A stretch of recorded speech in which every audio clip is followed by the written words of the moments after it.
App ক্যাবটা বাড়ির সামনে এসে দাঁড়িয়েছিল। নীল সিঁড়ি দিয়ে নেমে গাড়িতে উঠে পড়ল। গাড়ি চলতে শুরু করলো। ডেস্টিনেশন জানাই আছে ড্রাইভারের, তাই আলাদাভাবে আর বলার কিছু ছিল না। আবার কলকাতা। আজকেই ভোরের ফ্লাইটে নীল এসেছে। তারপর এখন চেরি ব্লসুম নার্সিংহোমের দিকে। কালকে সন্ধেবেলায় যখন চেনা নাম্বারটা ভেসে উঠেছিল এতগুলো বছর পর, তখন একটু অবাকই হয়েছিল। বলো অভয়দা, আজকে ভুল করে আমার কথা মনে পড়ে গেল? ভুলে তো তুমি গেছো আমাদের, চাকরি ছেড়ে সেই 5 বছর হয়ে গেল। কই একবারও তো নিজে থেকে ফোন বা দেখা করলে না। তা ঠিক বলেছ, সেজন্যে আমায় যা শাস্তি দেবে আমি মাথা পেতে নেব। ভেবে বলছো তো? হ্যাঁ, ভেবেই বলছি। অন্যায় যখন করেছি তার শাস্তি তো পেতেই হবে। তাহলে একবার কলকাতায় এসো, আমাদের ফ্যামিলি 2 জনের থেকে 4 জনের হয়ে গেছে। নীল প্রথমটায় বুঝতে পারিনি। বুঝলাম না অভয়দা, এই বুদ্ধি নিয়ে তুমি ম্যানেজারি করো? আমাদের টুইনস হয়েছে। বাহ, অসাধারণ, কংগ্রাটস। শুধু খালি মুখে বললেই হবে? একবার যে দেখা দিয়ে যেতে হবে, এটা আমার না তোমার বৌদির দাবি। এখন যদি না আসার কিছু বাহানা শোনাও তাহলে সেটা তাকেই শুনিও। নীল আর না করতে পারিনি। সেবার অভয়দা তাকে এসবিআইতে জয়েন না করতে বললে এতদিন যে কি করতো কে জানে। নীল এখন ম্যানেজার, পিও থেকে ডেপুটি ম্যানেজার, তারপর ম্যানেজার। ইন্টার ডিপার্টমেন্টের রিটেন এক্সাম আর ইন্টারভিউ দিয়েই প্রমোশন পেয়েছে। তবে তাদের জন্যে তার থেকে কম বয়সে এখনো পর্যন্ত কেউ ম্যানেজারের চৌকাঠ পেরোতে পারেনি। তাই নীলের সিনিয়র অফিসাররা নীলকে সমীহ করে চলেন, আর ছোটরা ভয় পেয়ে দূরত্ব বজায় রেখে চলে। সেই প্রাণোচ্ছল সদা হাস্য ছেলেটি আর নেই। প্রয়োজন ছাড়া নীল একটা কথাও কারোর সাথে বলে না। কেউ সাহস করে কথাও বলতে আসে না। সব কলিগরা বলে, কার ধরে 2টো মাথা আছে যে ওর সাথে বন্ধুত্ব পাতাতে যাবে? আশেপাশে যেন আগুন দিয়ে গণ্ডি কেটে রেখেছে। পা দিয়েছ কি পুড়ে ছাড়খাড়। অথচ জ্ঞান তো নীলের মনে পড়ে না সে কাউকে কোনোদিন কোনো কটু কথা বা অপমান করেছে। তার ব্রাঞ্চে কেউ কোনো ভুল করলে নীল সামনে দাঁড়ালে দরদর করে ঘামতে থাকে। তারা নিজের থেকে স্বীকার করে নেয় সব কথা। নীলকে যেচে কিছু জিজ্ঞেস করতে হয় না। নীল বুঝে পায় না এই ভয়ের কারণ কি। হ্যাঁ, এই 3 বছরে তার আমূল পরিবর্তন হয়েছে। পিয়াসার বাড়িতে সেদিন সন্ধেবেলায় ওই ঘটনাটা ঘটে যাবার পরে নীল পরের দিন ভোরবেলায় ব্যাগ গুছিয়ে আবার দেরাদুনে ফিরে এসেছিল। পিসিমা বারবার জিজ্ঞেস করেছিলেন কেন এই হঠাৎই চলে যাওয়া। সে তো দিন 15 ছুটি নিয়ে এসেছিল, তবে কেন একদিনেই আবার ফিরে যাওয়া? শেষে নীলের মাই বলেছিল, ছেড়ে দাও ওকে, যেতে দাও। এখন তুমি কেন, স্বয়ং ভগবান নেমে এলেও ওর মুখ থেকে কোনো কথা বার করতে পারবে না, যদিও না চায়। নীল ফিরে এসেছিল এখানে, তারপর আবার 2.5 বছর পর একবার ফিরেছিল, আজকে নিয়ে দ্বিতীয়বার। কালকে সন্ধেবেলায় অভয়দার অনুরোধে না করতে পারেনি। এই মানুষটা নীলের অ্যাক্সিডেন্টের সময় শুধুমাত্র একটা ফোনেই ছুটে এসেছিলেন। সারা দিন রাত কাটিয়ে দিয়েছিলেন, অথচ রক্তের কোনো সম্পর্কই নেই। আবার নীল যখন দিশেহারা হয়ে পড়েছিল ইনি দাদার মতো পাশে থেকে সঠিক পথটা দেখিয়ে দিয়েছিলেন।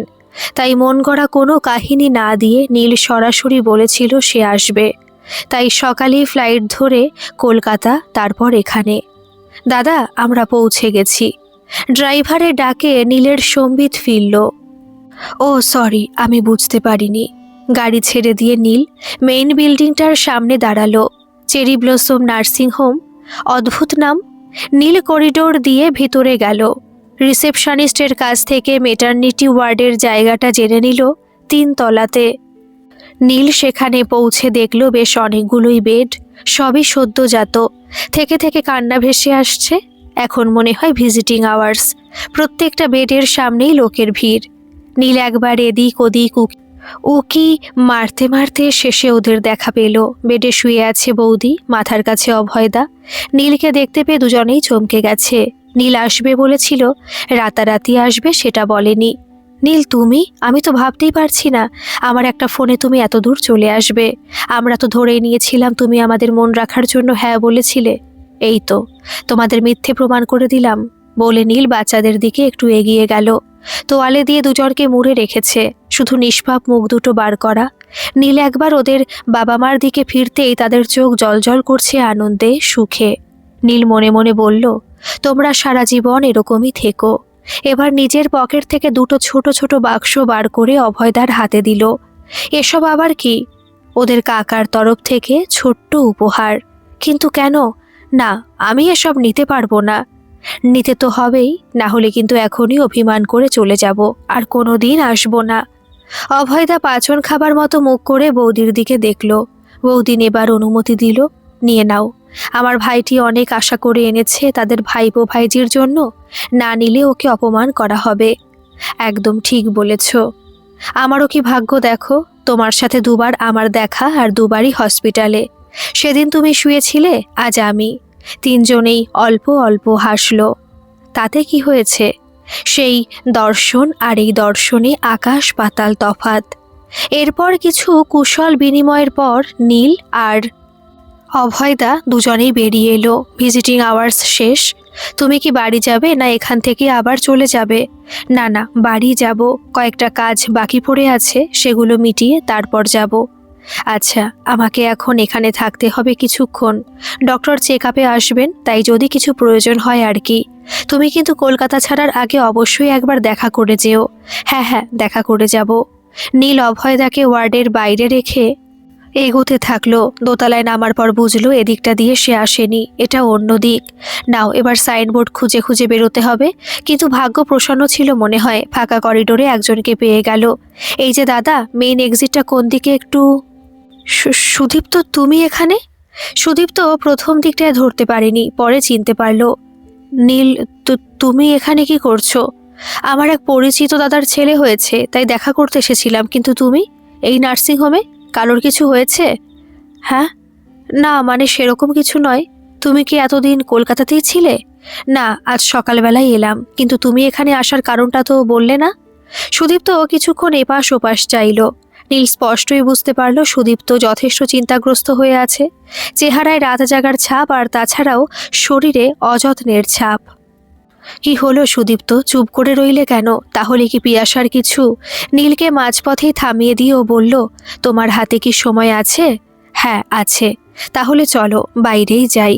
এখন তো ভিজিটিং আওয়ার্স শেষ, আবার সন্ধে 6টার আগে ঢুকতে দেবে না।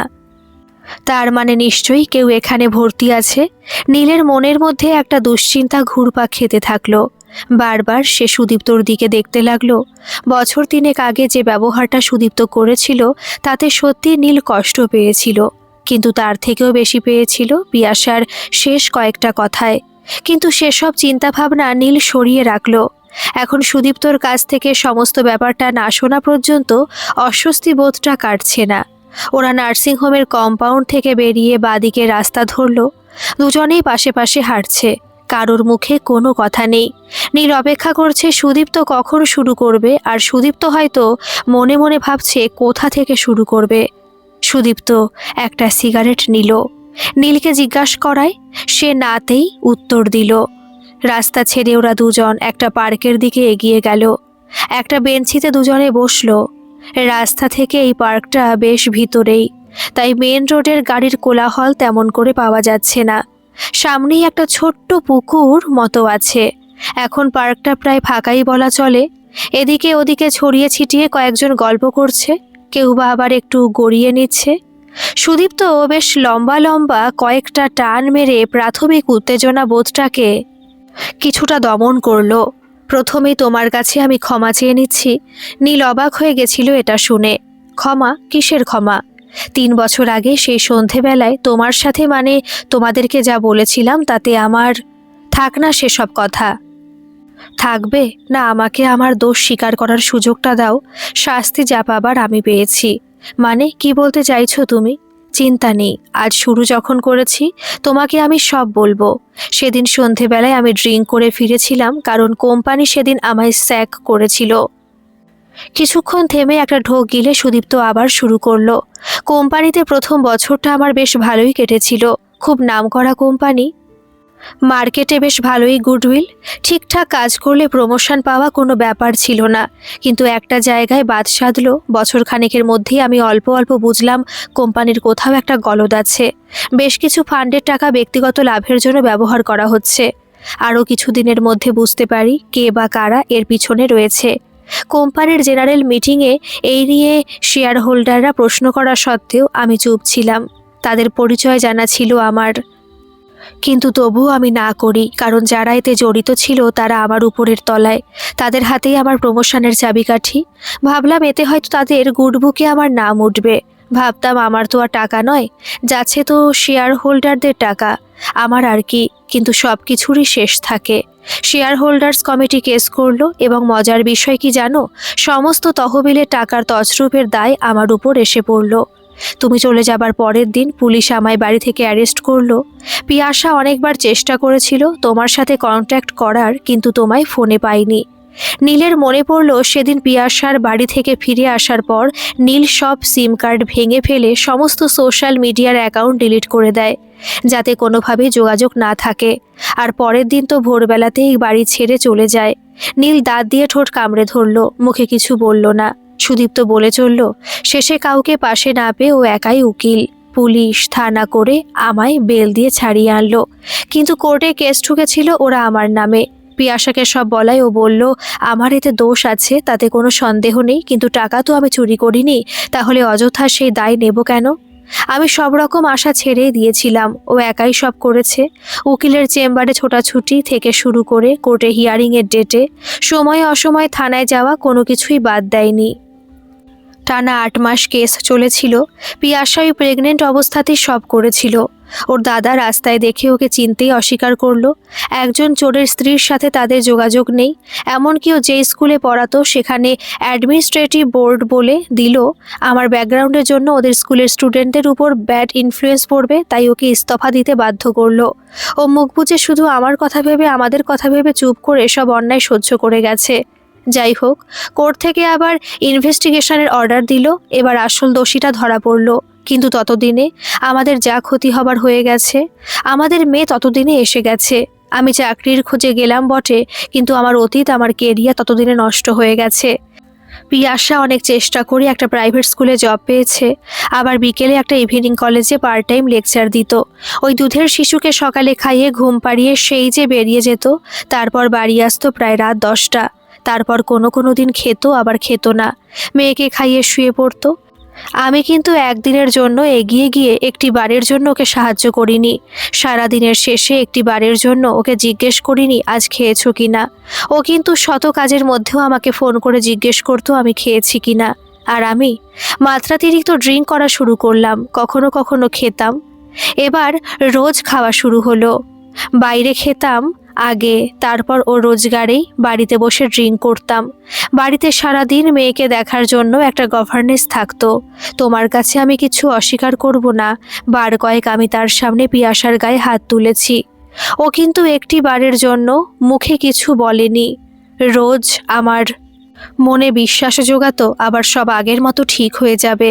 মাঝে মধ্যেই ওকে দেখতাম মাঝরাতে পেটে হাত দিয়ে উঠে বসে আছে, যন্ত্রণায় ছটফট করত। আমি জিজ্ঞেস করলে বলতো ওসব মেয়েদের হয়, তুমি চিন্তা করো না। এত দূর বলে সুদীপ্ত থামলো। নীলের মুখে কোনো কথা জোগালো না। সুদীপ্ত এবার নীলের মুখের দিকে চাইলো, কিছু বললে না যে? নীল শূন্য দৃষ্টিতে পুকুরের দিকে চেয়ে রইল। তাহলে কি পিয়াসাই অ্যাডমিট? হ্যাঁ, আজ 2 সপ্তাহ হলো। রোগ? সুদীপ্ত চুপ করে রইল।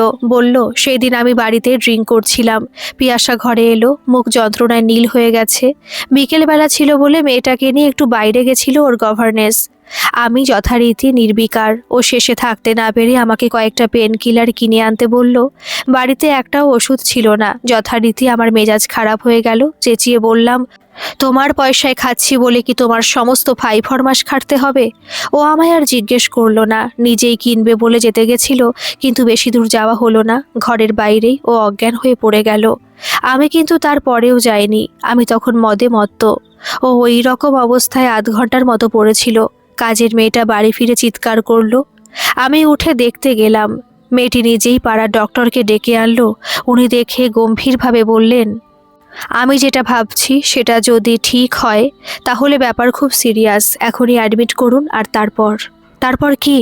সুদীপ্ত রিস্টওয়াচ ঘুরিয়ে টাইম দেখে বলল, চলো ফেরা যাক। সন্ধে তো হয়েই এলো। তোমার শেষ প্রশ্নের উত্তরটা আমি না হয় সেখানেই দেব। পার্ক থেকে বেরিয়ে নীল আর সুদীপ্ত পাশাপাশি হাঁটছে। দুটো মানুষ, সম্পূর্ণ ভিন্ন দুটি মানুষ, আজ ভালোবাসার সূক্ষ্ম টানে এক জায়গায় এসে দাঁড়িয়েছে। নীল বা সুদীপ্ত কারোর মুখেই কোনো কথা নেই। একসময় তারা নার্সিং হোমে এসে পৌঁছলো। নীলের পা কেঁপে উঠল। সুদীপ্ত পিছন ঘুরে এক মুহূর্ত নীলকে দেখল। আসবে না ভিতরে? হ্যাঁ চলো। পায়ে পায়ে নীল আর সুদীপ্ত দুজনে একটা ডিপার্টমেন্টের সামনে এসে দাঁড়ালো। সুদীপ্ত ভিজিটিং কার্ডটা নীলের দিকে বাড়িয়ে দিল। নীলের চোখ এবার উপরের বোর্ডটায় পড়ল, অনকোলজি ডিপার্টমেন্ট। নীল শূন্য দৃষ্টিতে সুদীপ্তর দিকে চাইল। হ্যাঁ, ক্যান্সার, লিভারে ক্যান্সার হয়েছে।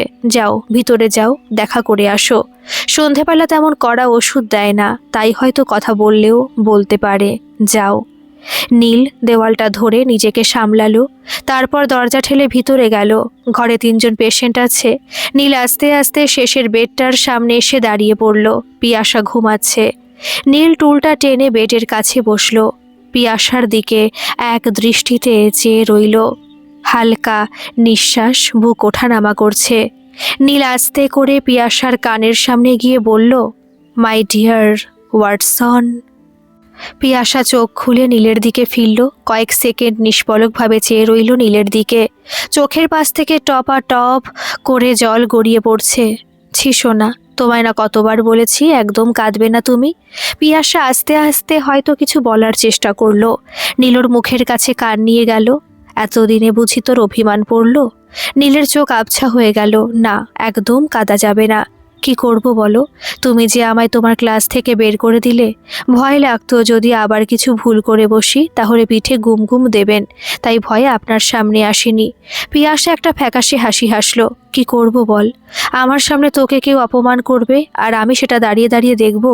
আমি পারবো না সহ্য করতে। তাই সেদিন তোকে আমি চলে যেতে বলেছিলাম, কারণ একমাত্র পিয়াসা নিজেই জানে কত কষ্টে সেই কথাগুলো বলেছিল সেদিন। সেই দিনটার কথা ভাবলে এখনো পিয়াসার বুক ভেঙে যায়। বিয়ে করেছিস? হ্যাঁ তো, তোকে করেছি। দুজনে দুজনের দিকে চেয়ে হাসলো। পিয়াসা বেশিক্ষণ কথা বলতে পারল না। ওষুধের কড়া পাওয়ারের জন্যই হয়তো চোখ খোলা রাখতে পারছে না, বারবার ঘুমিয়ে পড়ছে। নীল নিজের ডান হাতটা ওর হাতে রাখলো। পিয়াসা মুঠোবন্দি করলো নীলের হাতে। নীল ঠায় বসে থাকলো সেখানে। ওর মুখে বারবার সে অবাধ্য চুলগুলো উড়ে এসে পড়ছে। নীল এক হাত দিয়ে সেগুলো সরিয়ে দিল। পিয়াসা ঘুমের মধ্যেই হাসলো। এবার যে উঠতে হবে, ভিজিটিং আওয়ার্স শেষ। পেশেন্টের ওষুধের সময় হয়েছে। নীল ঘড়িতে দেখল 8টা বাজে। সে উঠে পড়ল। পিয়াসা নার্সের ডাকেই হয়তো উঠে পড়েছিল। নীল জায়গা ছেড়ে দিল। ঘর থেকে বেরোনোর আগে নার্স নীলকে ডাকলো। আপনাকে কিছু বলছে হয়তো মনে হয়। নীল এগিয়ে গিয়ে পিয়াসার মুখের কাছে ঝুঁকে পড়ল। তুই ভালো নেই নীল, তাই না? নীলের চোখ থেকে কয়েক ফোঁটা জল পিয়াসার বুকে পড়ল। নীল উঠে দাঁড়িয়ে চলে যাচ্ছিল। আমি এখানেই আছি, প্রয়োজন হলে ডাকিস। চোখ মুছে নীল বাইরে এলো। সুদীপ্ত সামনের বেঞ্চে বসে ছিল। উঠে এলো নীলের কাছে। কথা বলল? হ্যাঁ, কথা হলো। তুমি চিন্তা করো না, ওর ট্রিটমেন্ট আমি করাবো। আমার দিল্লি এইমসে কিছু যোগাযোগ আছে, আমি ব্যবস্থা করছি। নীল, হ্যাঁ বলো। মাঝে মাঝে আমার কি মনে হয় জানো, পিয়াসা যদি তোমাকে বিয়ে করতো তাহলে হয়তো অনেক সুখে থাকতো। নীল থমকে গেল, মুখে কোনো কথা জোগালো না। কথা ঘোরানোর জন্যই বলল, সুদীপ্ত তুমি বাড়ি যাও, আজকে রাতটা আমি এখানেই থাকছি। তোমার একটু ঘুমের প্রয়োজন, তুমি সকালে এসো। যাও, তোমার মেয়ে বাড়িতে রয়েছে। সুদীপ্ত কোনো কথা বলল না। আস্তে আস্তে হেঁটে করিডোর দিয়ে চলে গেল। নীল সুদীপ্তর হেঁটে চলে যাওয়া দেখল। একই সাথে কষ্ট আর মায়া দুটোই হলো। নীল বেঞ্চেই বসে পড়ল। সারা রাত পড়ে আছে এখনো। দেওয়ালে মাথা ঠেকিয়ে চোখ বুজে ফেলল। শরীরে ক্লান্তি থাকায় ঝিমুনি চলে এলো। কখন যে সে ঘুমিয়ে পড়েছে সে নিজেই বুঝতে পারেনি। হাতের ঠেলা খেয়ে উঠে পড়ল নীল। ঘুম জড়ানো চোখে নীল প্রথমটা শুধু অন্ধকার দেখল, পরে বুঝল সত্যিই অন্ধকার। শুধু এই সামান্যটুকুই আলো জ্বলছে, বাকি সমস্ত করিডোরে আলো জ্বলছে না। নীল সামনে দেখতে বুঝল সন্ধেবেলার সেই নার্স। আপনি 3 নম্বর পেশেন্টের বাড়ির লোক তো? হ্যাঁ, আপনি 3 নম্বর পেশেন্টের তো? নীল পকেটে হাতড়ে ভিজিটিং কার্ডটা তার হাতে দিল। সে দেখে ফেরত দিয়ে শান্তভাবে বলল, শি ইজ নো মোর। বলে সে আর দাঁড়িয়ে থাকলো না, অন্ধকারের দিকে চলে গেল। কিরকম সহজ সরল সাবলীলভাবে মৃত্যু সংবাদ দিল। নীল মন্ত্রমুগ্ধের মতো ফোনটা হাতে নিয়ে সুদীপ্তর নাম্বার ডায়াল করলো। কিছুক্ষণ রিং হতে সুদীপ্ত তুলল। নীল কিছু বলল না। কয়েক সেকেন্ড দুতরফে নিস্তব্ধতা। চলে গেল, তাই না? I killed her, you know, I killed her. Neel ফোনটা রেখে দিল। সোজা উঠে সে হাঁটতে লাগলো।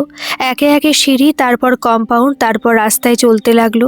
এখনও অনেক রাস্তা বাকি, অনেক পথ চলতে হবে তাকে।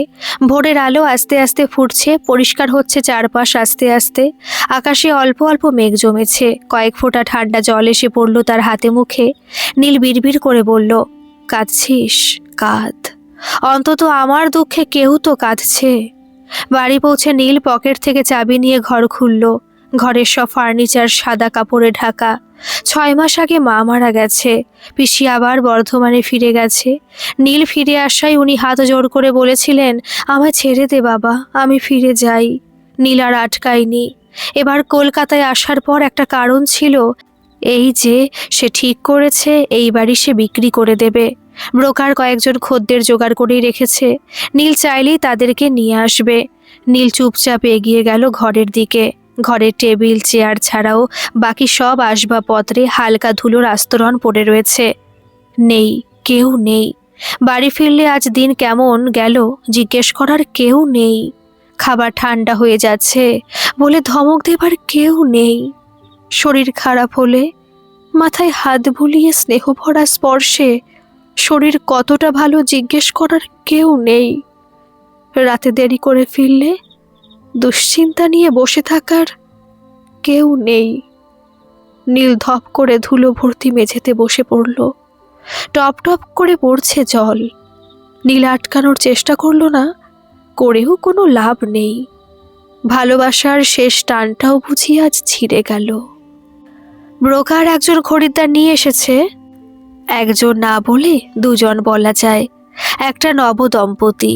ছেলেটা নীলের থেকে বছর 3-4 ছোট হবে, মেয়েটি আরও বছর খানেকের।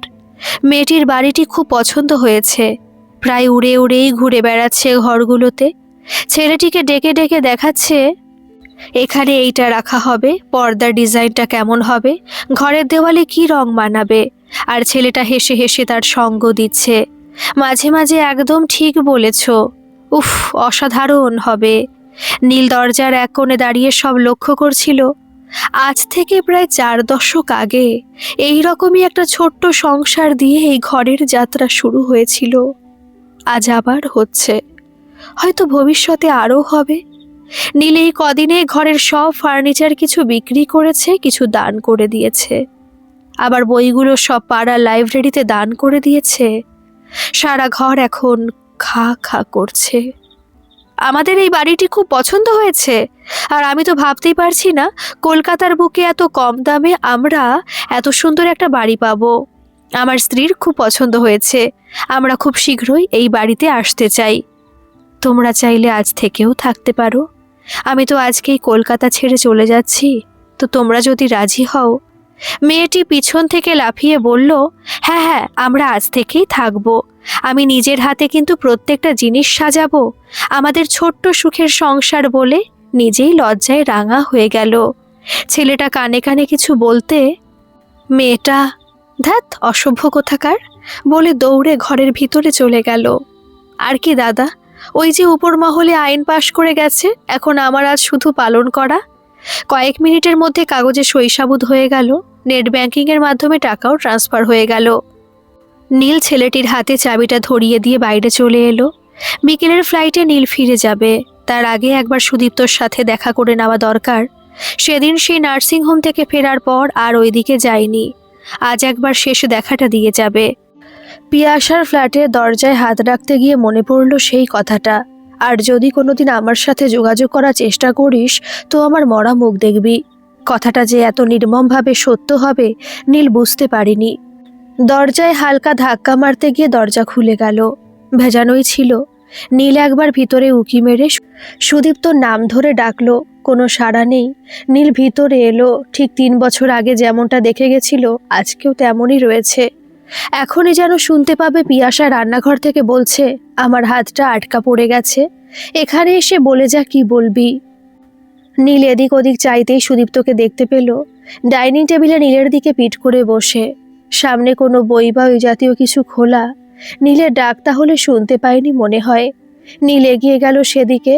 পাশেই কফির কাপ, তাতে পিঁপড়েরা লাইন দিয়ে ঘুরে বেড়াচ্ছে। সুদীপ্তর সামনে একটা ফটো অ্যালবাম খোলা, তাতে সুদীপ্তর আর পিয়াসার অনেক ছবি। এর কোনো ছবি নীল দেখেনি, শুধু একটা ছাড়া, সেটা ওদের বিয়ের দিনের। সেদিন সুদীপ্তর বন্ধু বলেছিল, আরে জীবনের এত বড় একটা মুহূর্ত, তার কি না কিছু সাক্ষী থাকবে না? তাও আবার হয় নাকি? একজন ক্যামেরাম্যানকে দিয়েই সেখানে ছবি তুলিয়েছিল। নীলের এসবে আপত্তি ছিল। ছবি তোলা হবে ভালো কথা, তাতে আবার তাকে নিয়ে টানাটানি কেন? পিয়াসা এক ধমক দিয়ে তাকে এক হাত ধরে টেনে এনেছিল। এই সেই ছবি। পিয়াসার ডান দিকে সুদীপ্ত আর তার বন্ধু, বাদিকে নীল, মুখে একটা অপ্রস্তুত হাসি। সুদীপ্ত মনে হয় বসে বসেই ঘুমিয়ে পড়েছে। নীল একটা ধাক্কা দিয়ে ওকে ডাকলো। পরক্ষণেই কয়েক পা পিছিয়ে এলো। পকেট থেকে ফোন বের করে কাঁপা কাঁপা হাতে নাম্বার ডায়াল করলো। তমাল ব্যানার্জি, আইপিএস। নীল যখন দেরাদুনের ট্রেনিংয়ের জন্য গেছিল তখন তমাল আইপিএস একাডেমিতে ট্রেনিং নিচ্ছে। একটা সেমিনারে আলাপ, খুব অমায়িক ছেলে, বয়সে নীলের সমান সমান হবে, কলকাতা পুলিশের এসিপি। আরে আজ কি ভুল করে ডায়াল করলে নাকি আমার নাম্বার? নীল কাঁপা কাঁপা গলায় যতটা যা বুঝেছে বলল, ঠিক আছে আমি আসছি, তুমি কিছু ছুঁয়ো না, ঘরে আর কেউ নেই। আর কেউ? পিয়াসার মেয়ে। নীল ফোনটা রেখে তাড়াতাড়ি বেডরুমের দিকে গেল। না, এটাতে নেই।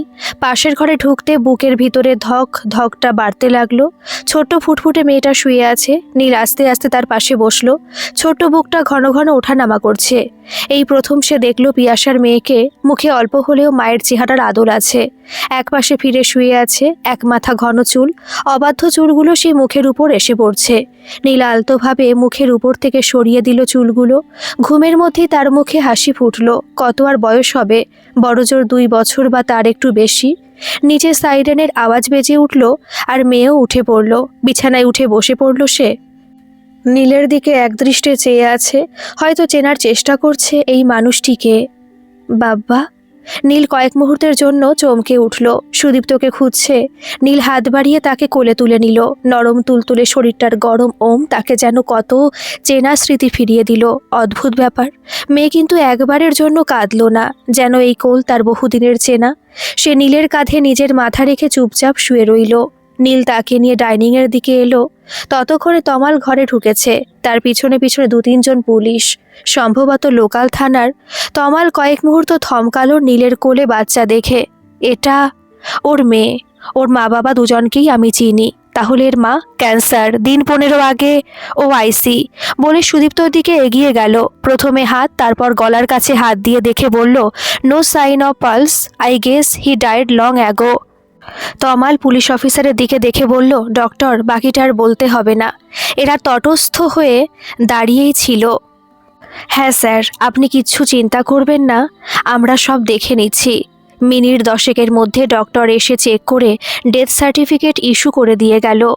Cause of death heart failure. যাওয়ার সময় দুঃখ করে বলে গেলেন, কি দিন এলো! 32-33 বছরের ছেলেরাও আজকাল হার্ট অ্যাটাকে মারা যাচ্ছে। আরও কত কি যে দেখব কে জানে। তমালের উপস্থিতির জন্যই বোধহয় সব কিছু এত তৎপরতাই হলো। বিকেল গড়িয়ে তখন সন্ধে নামছে। তখন নীল আর তমাল দুজনেই গঙ্গার ঘাটে দাঁড়িয়ে। এরপর নীল ঘুরে দেখল তমালকে। এরপর আর কি? এদের কোনো রিলেটিভ ছিল, মানে যারা এর কাস্টাডি নিতে পারবে? না, সেরকম কেউ নেই। তাহলে তো কোনো ফস্টার হোমের ব্যবস্থা করতে হবে। তার কোনো প্রয়োজন পড়বে না, কারণ আমি একে লিগালি অ্যাডপ্ট করব। সে তো ভালোই, কিন্তু তুমি তো এখনো বিয়ে করিনি আর করবো না। আর তাছাড়া দেশে 1000টা ছেলে পিছু 900টা মেয়ে। আমার বিয়ে না করায় যদি কোনো অভাগার ভাগ্যে মেয়ে জোটে তাহলে তাতে ক্ষতির কি আছে? ওরা দুজনেই একটু হেসে উঠল। তবে আজ তুমি না থাকলে হয়তো আমার পক্ষে সম্ভব হতো না এত কিছু। ছাড়ো সব, আমাদের প্রফেশনে আমরা বন্ধু কম শত্রু বেশি করি। তাই ভাগ্যবশত যে কজন বন্ধু জুটে যায় তাদের সাথে বন্ডিংটা ভালো রাখতে হয়। দিনের শেষে আমরাও একজন সাধারণ মানুষ। আচ্ছা আজ আসি, কিছু জরুরি কাজ আছে। আর এই অ্যাডপশনের ব্যাপারে কোনো হেল্প লাগলে জানাতে দ্বিধাবোধ করবে না। নীল ঘাড় নেড়ে জানালো যে সে করবে। মেয়ের দিকে ফিরে চাইতেই দেখলো সে উঠে পড়েছে ঘুম থেকে। সারা সময়টাই সে নীলের কাঁধে মাথা রেখে ঘুমিয়েই কাটিয়েছে। কি মেম সাহেবের ঘুম ভাঙলো? সারাদিন ঘুমোলেই হবে? খিদে পায় না নাকি? সে ডাগর ডাগর চোখে চেয়ে রইল কিছুক্ষণ নীলের দিকে, তারপর মাথা নাড়ল, যার অর্থ পেয়েছে। কিন্তু নীলেরও সমস্যা বাড়ল। 2 বছরের বাচ্চা খায় কি? কিন্তু কিছু দূরেই বেবি ফুডের বড় স্টোর ছিল। সেখান থেকেই ওদের জিজ্ঞেস করে কিছু শুকনো খাবার আর নিউট্রিয়েন্ট দেওয়া ড্রিঙ্ক নিল। সন্ধে প্রায় নেমেই গেছে। গঙ্গার ঘাটের পাশে ভ্যাপারগুলো জ্বলে উঠেছে। কলেজে পড়ার সময় সে আর পিয়াসা প্রায় আসতো এই ঘাটে। ওদের এটা শখ ছিল একদিন একটা নতুন ঘাটে যাবে। তখন এই ঘাটটা এত সুন্দর করে বাঁধানো ছিল না। একটা বেঞ্চিতে নীল বসে, তার কোলে মেয়েটি বসে মনের আনন্দে ড্রিঙ্ক এনজয় করছে। মানুষ অনেক রকমের হয় জানো, এই যেমন গাছের মতো, ফুলের মতো, পাথরের মতো। তোমার মা যেমন ছিল ফুলের মতো, যতক্ষণ ফুটেছিল সারাক্ষণ বাগান গন্ধে মাতোয়ারা করে রেখেছিল, তোমার বাবা ছিল গাছের মতো, প্রাণ ছিল, কিন্তু কেউ বুঝতেই পারেনি। সবাই ভেবেছে জড় পদার্থ, আর আমি হলাম পাথর। রোদ, ঝড়, জল, বৃষ্টিতে আস্তে আস্তে ক্ষয়ে যাব। প্রথমে বাবা, তারপর মা, তারপর পিয়াসা, আজ সুদীপ্ত। নীল মেয়ের দিকে ফিরল। তুমি আর আমি কিন্তু একটা জায়গায় এক। মেয়ে এবার মাথা তুলে বোঝার চেষ্টা করলো কি বলতে চাইছে ও। বাবা মা হারিয়ে আজকে দুজনে আমরা এক জায়গায়। তুমি বড় হও, তোমাকে আমি শোনাবো এক রাজকন্যার গল্প।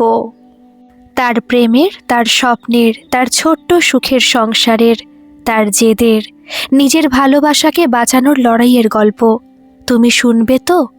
মেয়ে এবার ঘাড় নাড়ল, যার অর্থ হ্যাঁ। নীল মেয়েকে কোলে তুলে হাঁটতে লাগলো। একবার ফিরে গঙ্গার দিকে দেখল। এই শেষ দেখা। নীল আর কোনোদিন ফিরবে না এই শহরে। মেয়ে যদি বড় হয়ে ফিরতে চায় নিজের বাবা মার ভালোবাসার শহরে, তাহলে আসবে। কিন্তু নীল আর নয়। এই শহর যেমন তাকে অনেক কিছু দিয়েছে, তেমনি অনেক কিছু কেড়েও নিয়েছে। এই দেখো, এতক্ষণ তোমার সাথে রয়েছি, তোমার নামটাই আমার জিজ্ঞেস করা হলো না। তোমার নাম কি মেম সাহেব? মেয়েটি সারাদিনে এই দ্বিতীয়বার কথা বলল। নীলের চোখের দিকে চেয়ে হেসে নিজের নাম বলল, নীলা।